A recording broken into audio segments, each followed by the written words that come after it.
ఇప్పుడు Google data centre అని చెప్పేసి 1000 మెగావాల్స్ తీసుకొని వచ్చి మా కొంపలు ముంచడానికి వీళ్ళు వస్తున్నారనే క్లారిటీ మాకు ఇప్పుడు అర్థం అవుతుంది. ఎందుకంటే గూగుల్ అంటే ఇప్పుడు వీళ్ళు ఏం చేస్తున్నారంటే, నేను కూడా డిబేట్లలో లేకపోతే సోషల్ మీడియాలలో అంతా చూస్తుందంటే ఏదో సాఫ్ట్వేర్ కంపెనీ తీసుకొస్తున్నట్టు బిల్డప్లు ఇస్తున్నారు.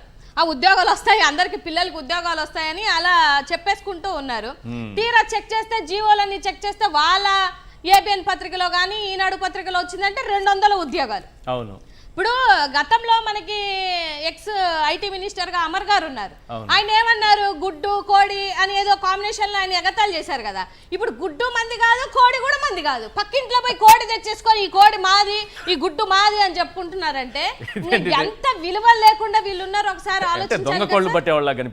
మరి అట్లనే ఉంది సార్. మీరు తీసుకొచ్చింది కాదు, అదాని డేటా సెంటర్ జగన్మోహన్ రెడ్డి గారి హయాంలో తీసుకొని వచ్చారు అని అనేది అందరికీ తెలిసినటువంటి వాస్తవం.